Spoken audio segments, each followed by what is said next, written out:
여러분 안녕하세요. 오늘 우리가 파헤쳐볼 자료 아주 흥미롭고 묵직한 주제를 담고 있습니다.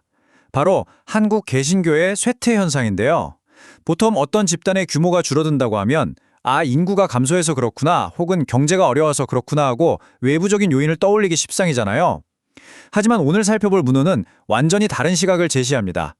이 자료는 현재 교회의 쇠퇴가 단순한 인구 통계학적 변화가 아니라 내부의 부패와 신학적 타락이 불러온 신학적 위기라고 아주 날카롭게 진단하고 있거든요.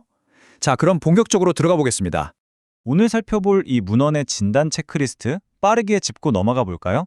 쇠퇴에 대한 전반적인 진단부터 시작해서 번영신학의 덫, 인간 중심의 예배, 사회와 지성의 실패, 목회자의 타락, 그리고 마지막으로 개혁주의적 관점에서 제시하는 치유책까지 쭉 한번 따라가 보겠습니다. 첫 번째 파트, 쇠퇴의 진단, 인구 통계학적 증상을 넘어서입니다. 마치 의사가 환자의 병을 진단하는 과정과 비슷한데요. 일반적인 관점에서는 교인 수가 줄어드는 걸 단순한 외부 요인에 의한 증상으로만 봅니다. 하지만 이 자료의 진단은 완전히 다릅니다. 이 쇠퇴 현상을 청교도적 신학의 가장 핵심 뼈대인 하나님의 주권과 성경의 절대 권위를 저버린 것에 대한 신성한 심판, 즉 신학적 타락의 결과로 규정하고 있거든요. 우리가 여기서 특정 종교의 교리를 옹호하려는 게 아닙니다.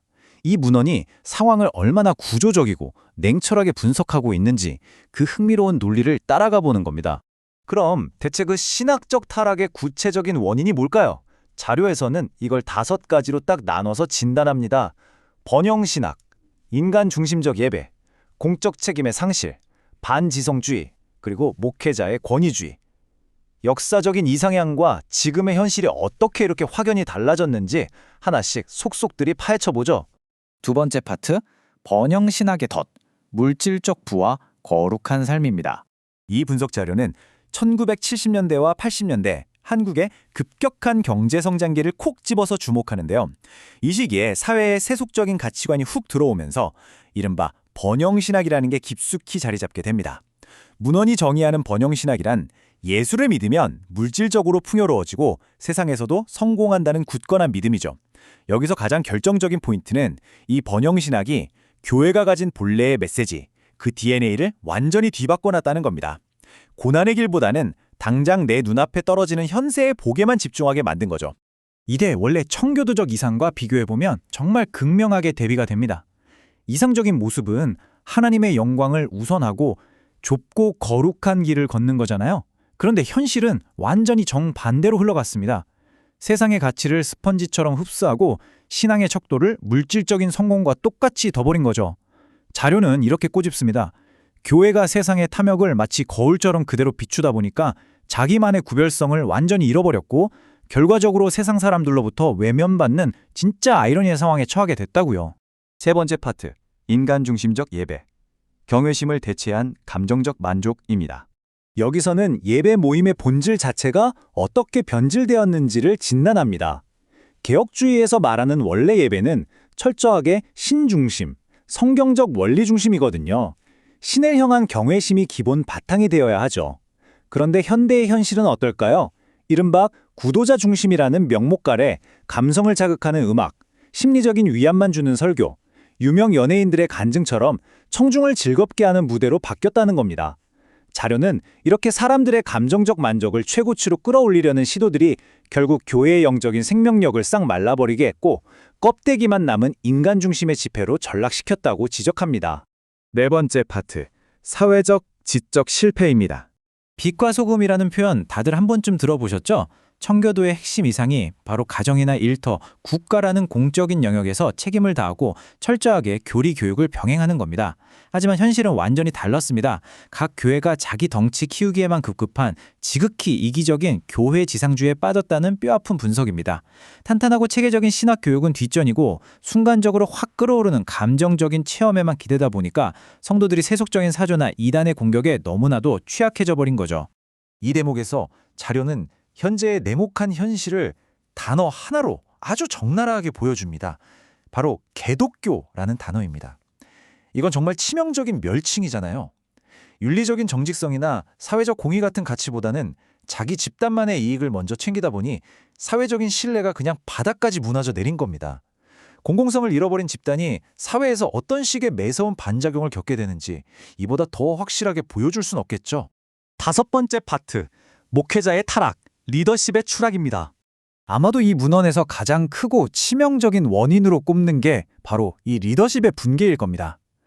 원래 개혁주의에서 목회자는 그저 말씀을 전하는 겸손한 종이어야 하고 모든 신자가 다 제사장이다 라는 평등한 원리를 따릅니다.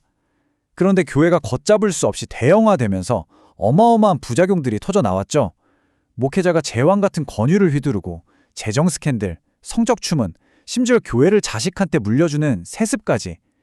이런 도덕적 결함과 스캔들들이 교회의 거룩함을 뿌리째 흔들어 놨다고 아주 냉정하고 객관적으로 보고하고 있습니다. 그리고 그 치명적인 결과가 뭘까요? 맞습니다. 바로 썰물처럼 빠져나가는 청년층의 이탈입니다. 이 도덕적 실패와 권위주의는 그저 한때의 스캔들로 끝나지 않았습니다. 젊은 세대가 교회가 가진 위선에 깊이 환멸을 느끼고 제도권 교회를 아예 등지게 만드는 가장 핵심적인 이유, 그야말로 결정타가 되었다는 게 이 자료의 확고한 결론입니다. 마지막 6번째 파트, 종교개혁적 치유책, 붕괴를 넘어선 정결의 과정입니다. 자, 지금까지의 진단이 너무 절망적으로만 들리셨나요? 다행히도 이 자료는 지금의 쇠퇴를 이제 완전히 끝났다 하는 종말로 보지는 않습니다.